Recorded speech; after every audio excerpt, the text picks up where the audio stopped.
Hello everyone, today we're going to be going over the PETZL EJECT. It's a product that I've been using for 3 months now, and I've pretty much been using it every single day so I can have a good understanding of how this product works, the pros and the cons.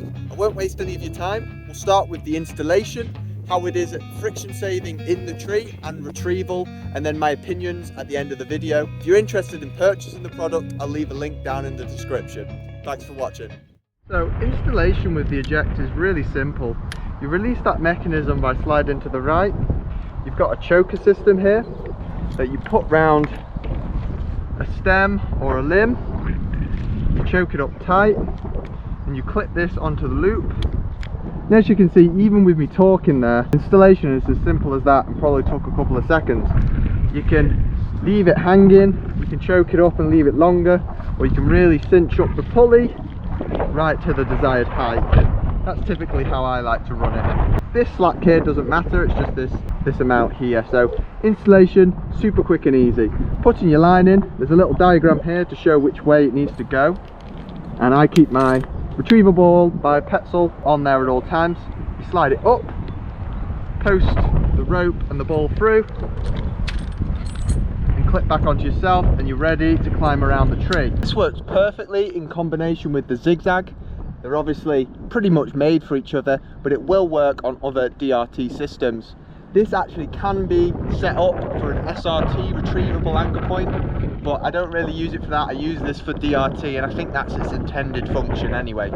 So now I'm going to show you me climbing around the tree a bit, show you how efficient this pulley is and how fast you can descend and swing around. Then we'll go over retrieval and how simple that can be. Because there's so little friction, the zigzag actually tends itself.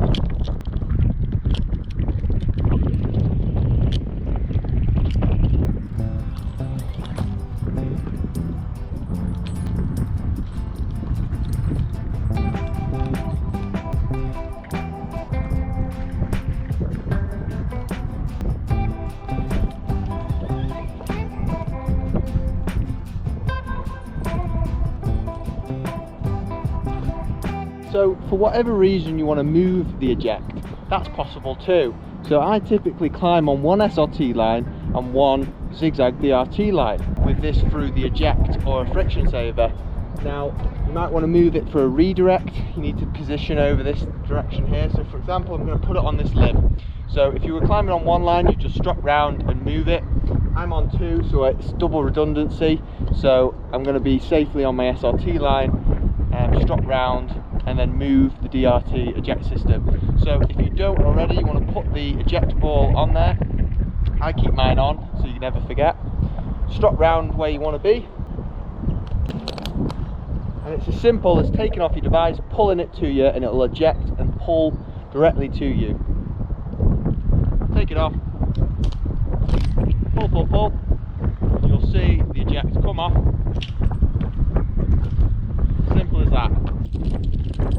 You can reinstall wherever you like, and then you're ready to commence work with the new anchor point. It's as simple as that. It's as quick as just moving it and doing a natural crotch, but you're going to save your rope and you're going to have a lot less friction, resulting in your body lasting a lot longer because it's not fighting the friction and protecting the cambium layer of the tree. So let's go down now. We'll show you how I retrieve my PETZL EJECT from the ground. See you down there. So I've descended to the ground and my blue line has the PETZL EJECT on. Some people would just pull that down because we're only landing on grass, but they don't recommend that. If you were just pulling it down, you'd simply just detach the DRT line, pull it down, and the PETZL will eject nicely. But to do the retrieval, in your SRT or rescue line, you want to get the side that's in clearer view of the DRT line and put a midline knot. So I'll tie an alpine butterfly. Then you want to attach the notch quickie or a carabiner onto the loop. After doing this, you want to clip the carabiner onto the system end of the DRT line. So the one my hand's on here, above the zigzag. After doing this, you pull the opposite end of the SRT line to send that floating anchor sliding up the line to a desired height. Then you can detach the zigzag, pull it through, and then instead of the friction saver falling to the ground, it will fall into that false crotch that we've raised up into the air. So I'll raise that up now.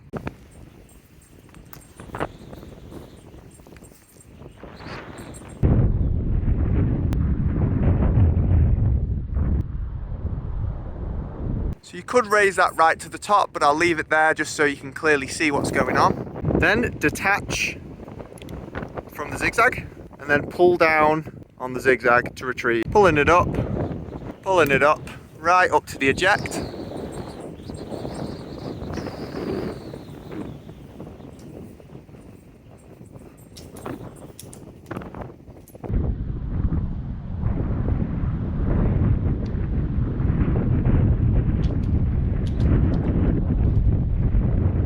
Then pull down on the orange to retrieve.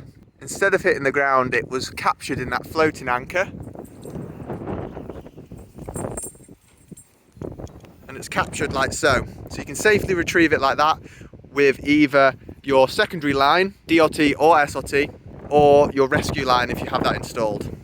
Here I've got a traditional multi-saver or cambium saver, and the reason why a lot of people don't like these is they get stuck, and that's because of the rings.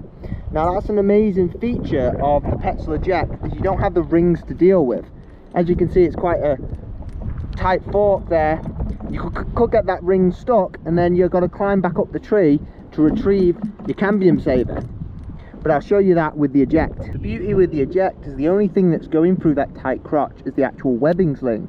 So once you've ejected, you can see that the webbing sling comes through with 0 rings or any devices to get caught, which means you can technically go through any fork as long as this webbing sling can go through, which is a pretty tight V. Even a traditional rope would get stuck, whereas this would not. So that's a really hidden advantage of the PETZL Eject that even the ART competitors don't have, because they even have a ring. So that retrieval method, I've not seen that anywhere else, so it's a Tpott Trees exclusive, so I hope you enjoyed that.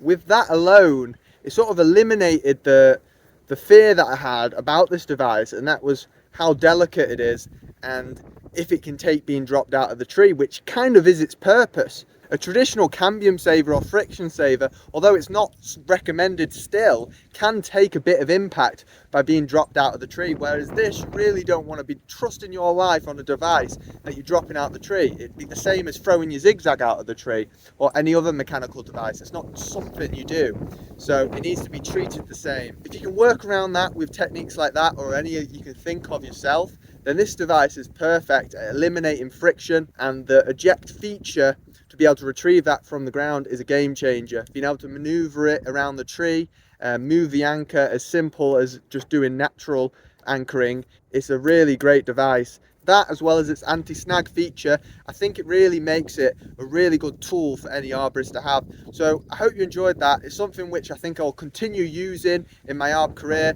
I'm really grateful for being gifted that by PETZL and being able to show you guys this amazing product that they've designed. So if you're on the fence about buying this product, I do recommend it, and I do use it every day, so you might like it too. So give it a purchase. I'll leave the link down in the description below if you're interested in purchasing it, and as always, thank you for watching.